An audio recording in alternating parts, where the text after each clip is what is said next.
The emotional impact of this shooting is just beginning. Into the chaos of the scene Saturday night rushed a group of volunteers from our area. They specialize in counseling people in traumatic situations such as this. Coming up in our cover story, we'll talk with the head of the organization about what they faced and what people need in a time of crisis. That's just minutes away. To today's cover story. And this weekend, as you know, Portland was shocked by the senseless shootings outside an underage nightclub downtown. 2 high school girls killed, 5 other teenagers and 1 man wounded.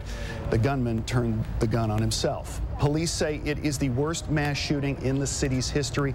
It was a chaotic situation, a crisis scene there and at the hospitals.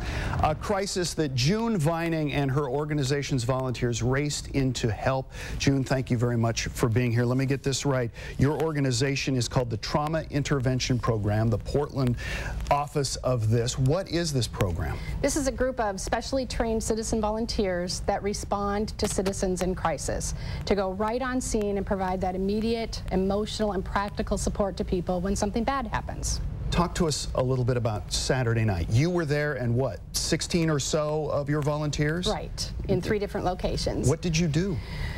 You know, when a crisis happens, people just want to know they're not alone. We're trying to make sense out of nonsense, if you will, because we think this just happens in the movies. So for a human being to come alongside another human being at that time, at the worst moment of their life, to just help them and be with them, to guide them, to hold their hand, to listen to them, so they're not alone. What do people need, even though they may not know it, in a situation like that? What do they need? They need all sorts of things, but mostly protection. Protection from themselves, protection from the elements. You know, it was snowy that night. In other situations, even in their own living room, the phone ringing, just the chaos of what an emergency scene can bring when there's a crisis at hand. And some of your volunteers went to the hospitals as well. Exactly. Why?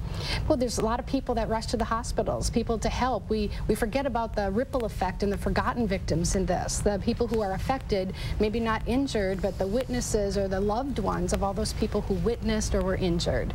And that ripple effect continues. I mean, there's even a memorial service tonight for one of the victims. This goes on for a while. That's right. People, I think, forget, and that's where our agency comes in, is about the forgotten victims. Right. The neighbors, the family members that maybe don't live here, where they go to school, where people work, all those people are affected, even though they weren't right there. Who calls you in on a situation like this? We're called out at the request of police, fire, the medical examiner, hospital emergency rooms, to go on scene and provide this immediate support. So we respond within 20 minutes of being requested. And we saw in this shooting situation bystanders coming up to help.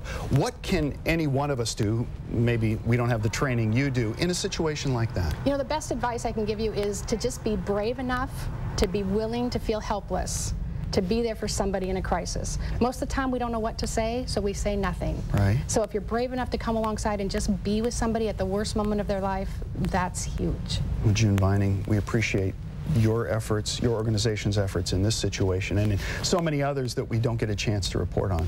So thanks very much for being with us. If you would like some more information about the Trauma Intervention Program, we have a link to it on our website. Just go to the Inside KATU section of KATU.com.